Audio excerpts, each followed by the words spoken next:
Hey guys, wagwan, welcome back to my channel. Now if you are new to the channel, welcome, big up yourself. I am so happy you're here. Make sure you subscribe and hit that notification bell so you are first to be notified once a new recipe drops. Happy New Year everyone, and I hope this will be your best year ever. Now this is my first upload for 2021 and I am so excited to share with you one of my favorite recipes for immunosupport, and this is my elderberry cold and flu syrup. Now elderberries have been used for centuries to reduce the duration of the cold and flu, and there are so many variations to this syrup, and this is my version of the elderberry cold and flu syrup, and I hope you like it.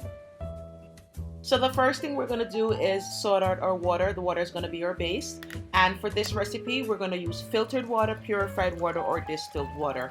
You don't want to use tap water because you don't want to introduce contaminants to your elderberry syrup. You want it to be as pure as possible.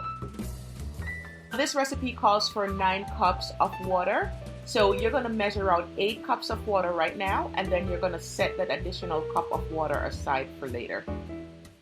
So here we have our dried elderberries, and this is what it looks like. They do grow in clusters like grapes, and it's always best to cook your elderberries because it can cause digestive distress. You can experience nausea, diarrhea, that sort of thing, and some parts of the plant are also known to be poisonous, so you definitely want to be careful when using elderberries. But you can also use fresh elderberries for this recipe, but the dried version is easier to find. Now, elderberries are rich in antioxidants, and they're also packed with vitamin C as well. And that is why it's the main ingredient in our elderberry cold and flu syrup. It has been used for centuries to reduce the duration of cold and flu, and it's definitely a good thing to take all year round because we all need that immunosupport right now. So now we are ready to go in with our sorrel, and this is what the sorrel looks like. It is the dehydrated petals of the hibiscus flower, and it is loaded with vitamin C as well. Now there are many variations to the elderberry syrups. You are not restricted to using the sorrel. You can use the elderberry on its own. It is perfectly fine. It has a nice sweet taste that is so pleasant to consume, in my opinion. Now you can also use your favorite cold and flu teas. You can brew the tea separately and add it later on in the process. You can boost it that way. So you are definitely not restricted to using the sorrel with the elderberries. You can also use rose hips, which is really nutritional, and it will give it that boost as well. So now that our elderberries and our sorrel is in our pot, we are going to go in with some spices. Now the spices are optional. They do add a delicious flavor to our syrup, but the choice is completely up to you. So I'm going to be adding some cinnamon sticks, and of course you can use grounded cinnamon. I'm going in with some cloves as well, and I'm going to be tossing in some orange peel. Just make sure you wash off that waxy stuff on the outside of the skin. Make sure you give it a good wash. And I'm going in with some fresh ginger as well, and make sure you give that a good wash before you toss that in. Now a quick word on the ginger. I'm going to be leaving the skin on. Of course you can choose to peel yours. I leave the skin on because there is a lot of flavor and nutrients that's in the skin. So once I give it a good wash, I am usually good to go. Now you can crush the ginger, add ginger slices, or if you want the ginger a more pronounced or more concentrated ginger flavor, you can grate the ginger and add it in that way as well. So now we have everything in. Now I'm going to show you a little hack that I use when I have to reduce any type of mixture. I am using an old wooden chopstick here. You can use the bottom of a wooden spoon or a wooden utensil as well. And what you're doing is inserting it into the mixture, and you want to use a pen or a pencil to mark, or you can use a clean piece of like string or cord or thread or something, and you want to mark your starting volume, right? This is where we are starting out. Now this is completely optional, but it can be very helpful, and it is just a visual marker so you can see where you're starting out. And of course you want to make sure that you mark the halfway mark from your starting point, so you can always measure against it. So now we are ready to bring our elderberry mixture or liquid to a boil over medium heat. And once it comes to a boil, we are going to reduce our heat to low, and then we are going to cover the pot and allow it to simmer for an hour until the berries are soft and our liquid has been reduced by half. So now this is when our skewer or our chopsticks will come in handy, because we are going to use it to gauge our liquid levels throughout the cooking process. Okay, so here's what you're going to do while your elderberries syrup is being reduced. You want to take the back of a cooking spoon or a masher, and then you want to start mashing out the elderberries against the sides of your pot, just like I'm doing here. This way it will release all those nutrients out into our liquid, which is exactly what we want. I'm also going to do a quick measure on my chopstick to see where my liquid levels are at this point, and that's something you want to do periodically as well. So now that you have an entire hour on your hands, and if you haven't subscribed to my channel, now is the time to make sure that you are subscribed, as well as hit that notification bell so you are first to be notified once a new recipe drops. Also, make sure you are following me on Instagram, Facebook, and Pinterest as well. All my socials are listed in the video description for you. So my alarm went off at the 1 hour mark, and when I checked my my gauge, my liquid level still was not reduced by half. So I gave it an extra 20 minutes to reduce down some more, and that was just perfect. So the 1 hour is an estimation, so you always want to check the levels to make sure that your liquid levels has been reduced by half before you remove it from the flame. So now we are ready to move on to the next step. We are going to be straining out our elderberry liquid. Now, a word of caution, please make sure this is cool enough for you to handle. It can be very hot, so you want to allow it to cool down a little bit. I'm going to say it louder for my cousins in the back. You want to proceed with caution. It is hot liquid. Do not burn yourself. Now that we got that out of the way, we are going to strain this through a mesh strainer. You can use a cheesecloth, a nut bag, or a canning funnel, right? And you're going to strain this out into a large bowl.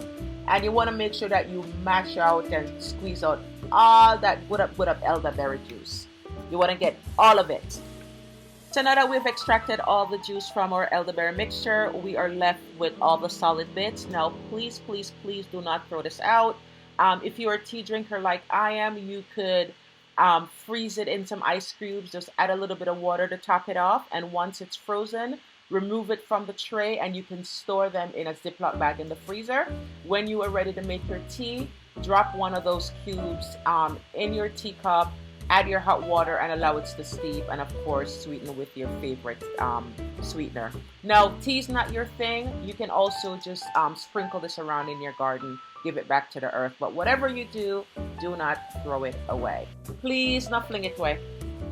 And I know you guys are way more creative than I am, so let me know in the comments other ways that you plan to repurpose the elderberry solid bits. Now, this step is completely optional. I'm going to be adding a thickening agent to my elderberry syrup. Now, at this stage, it is still a liquidy, watery consistency, as you can see. So in order for it to be a syrupy consistency, it's going to need some help. Now, like I said before, this step is completely optional. At this particular stage, our elderberry syrup is not much of a syrupy consistency. It's very watery at this point. There's nothing wrong with that. The issue is it can get a bit messy when you are trying to pour it from, say, a mason jar onto your dosing spoon or your teaspoon or your tablespoon. Then that's where the problem comes up. So I do recommend using a thickening agent. It will make it a little bit more syrupy, give it a little bit more body, and it will be similar in texture to the stuff you buy in the store. Now let's talk about the thickening agent for a second. I'm going to be using an arrowroot slurry, arrowroot, instead of cornstarch or potato starch. So now the reason I'm using arrowroot powder over the other starches is because it's odorless and it is tasteless, and it thickens much quicker than the other starches would. Also, it doesn't give you that cloudiness that comes with using like cornstarch. it keeps the syrup nice and clear, which is a big plus. Now, I want you to be aware of these two cons when working with arrowroot powder. Now, the first one is the liquid has to be warm to activate the arrowroot powder, right? Now, not boiling, we just want it to be warm. So if you did cool down your liquid to strain it out, you definitely want to bring it back up to a simmer on low heat. So that's one. The second thing is, do not over stir when you're whisking your arrowroot powder into your liquid. You have a 30 to 60 seconds window to mix it in and get to your level of thickness. If not, the arrowroot powder starts to destabilize, and then it will return your mixture back to that liquidy consistency, and then you'll just have to start it all over again. So now I am ready to dissolve out my arrowroot powder, and I am using that 1 cup of water that we set aside earlier, and I am using a mason jar because it makes it easier. So you just want to put it in something with a tight lid, and you just want to give it a few shakes until it's dissolved. You can also adjust the amount of arrowroot to your desired thickness. You can add a bit more water, of course, if it's just too thick. Now, once you've achieved your desired thickness for your elderberry syrup, I am fine with where this is right here. I don't want it to be any thicker, but you can definitely add more arrowroot powder if you want a more thicker consistency. So now that we have arrived at our desired thickness, let's go ahead and add our sweetener. Now, my sweetener of choice is going to be raw honey. I am using it for the nutritional value, as well as it's going to act as a natural preservative, and it's also going to sweeten my elderberry syrup. Now, a word of caution when using honey: if you are going to be sharing your elderberry syrup with infants less than 1 year old, we do not, I repeat, we do not give them honey. This will expose them to infantile botulism, which is not something you want for your little ones. So do not give them honey. Now, you can sub out the honey for sugar or maple syrup, or you can make 2 batches, and the one with honey for the older kids and yourself, and you can do the maple syrup or the sugar for the babies, but do not give them honey. Now, if you're familiar with raw honey, you know that it does not dissolve out well in cold liquid. It not play well with cold liquid at all. So you want a little bit of warmth in your elderberry syrup so it can dissolve it out. Now, when I say warm, I mean warm, not piping hot, because heat will destroy the nutrients in your raw honey, and we don't want that. Now, don't forget to taste your elderberry syrup as you are adding your honey. You want to taste and add more honey as needed. Now, once it has been sweetened, you want to transfer your elderberry syrup into a clean glass jar with an airtight cover, and then you want to store this in the refrigerator. Now, remember earlier I told you that your raw honey is also going to act as a preservative. Now, this is going to allow your syrup to last for up to 1 year when refrigerated properly. Now, the suggested dosage is 1 tablespoon daily or at the sign of a cold, or take 2 to 3 times a day once a cold has set in. As always, I want to thank you for tuning in and hanging out with me today, and I hope you will give this recipe a try, as well as give this video a thumbs up. Now, if you still have not subscribed to my channel, I invite you to subscribe right now and hit that notification bell. As always, one love, and stay blessed, my friend.